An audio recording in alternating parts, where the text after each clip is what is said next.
أهلا بيكم في رحلة سلام. أنا آية السيد، والنهاردة موضوع حلقتنا مهم جدا. أغلب الناس بتتلخبط فيه. إيه الفرق بين العلاج النفسي والطب النفسي؟ هل هما نفس الحاجة ولا كل واحد ليه فكرة مختلفة؟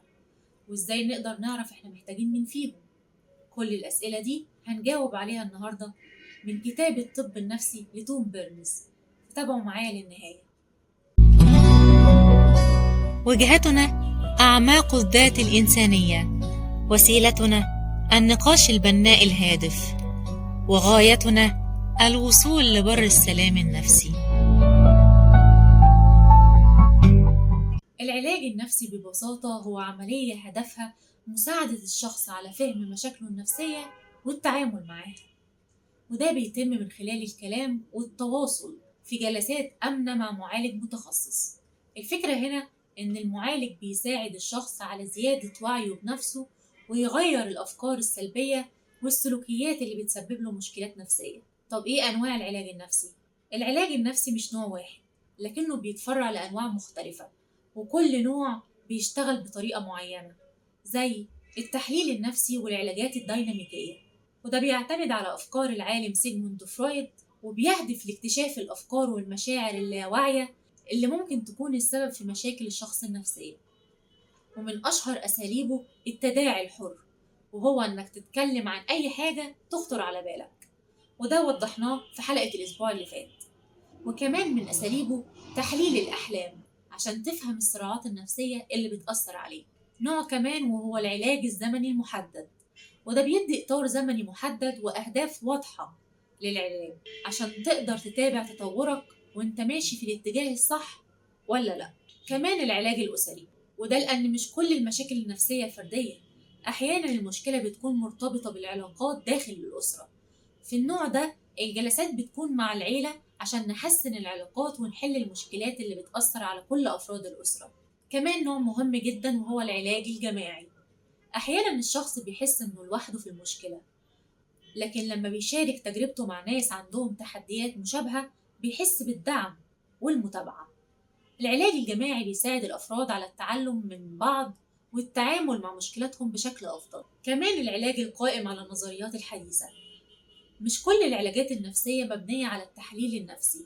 في أساليب حديثة زي العلاج المعرفي السلوكي، وده بيركز على تغيير الأفكار السلبية اللي بتأثر على مشاعرك وسلوكك، بمعنى إنك لو فكرت بطريقة إيجابية ده هيأثر على مشاعرك ويخليك تتصرف بشكل مختلف. دلوقتي نيجي للسؤال المهم: إيه الفرق بين العلاج النفسي والطب النفسي؟ الطب النفسي هو فرع من فروع الطب، يعني الطبيب النفسي هو في الأساس طبيب بيدرس الطب وتخصص بعد كده في الاضطرابات النفسية، وده بيخليه قادر على تشخيص الأمراض النفسية ووصف الأدوية، وبيعتمد على الأساليب الطبية والعلمية مش النظريات أو الكلام وبس. طب إزاي الطبيب النفسي بيمارس مهنته؟ أول حاجة بيحصل الطبيب على شهادة الطب، وبعدها بياخد تدريب متخصص في الطب النفسي لسنين. تاني حاجة بيشوف الأمراض النفسية كأنها أمراض طبية، زي ما طبيب القلب بيعالج مشكلات القلب. تالت حاجة إنه بيعتمد على الأدوية والعلاجات العلمية أكتر من الكلام والتحليل النفسي. ومؤخرا عدد كبير من الأطباء النفسيين الجدد سيدات، لأن المجال بقى مناسب جدا لتحقيق التوازن بين الحياة الشخصية والشغل، وكمان لأنهم بيقدروا يتعاملوا مع الجوانب الاجتماعية للمهنة بشكل كويس. العلاج النفسي ولا الطب النفسي؟ أنت محتاج إيه؟ في ناس مش عارفة تروح لمين، المعالج النفسي ولا الطبيب النفسي؟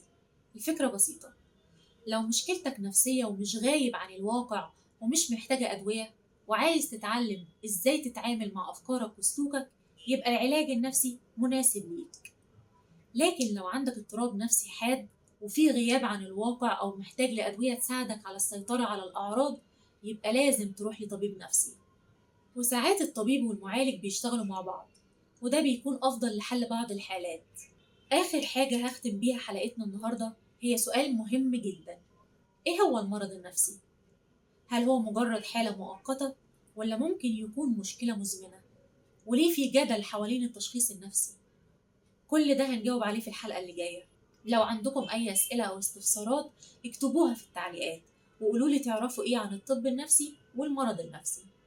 استنوني الخميس اللي جاي أنا آية السيد في حلقة جديدة من برنامج رحلة سلام. مع السلامة.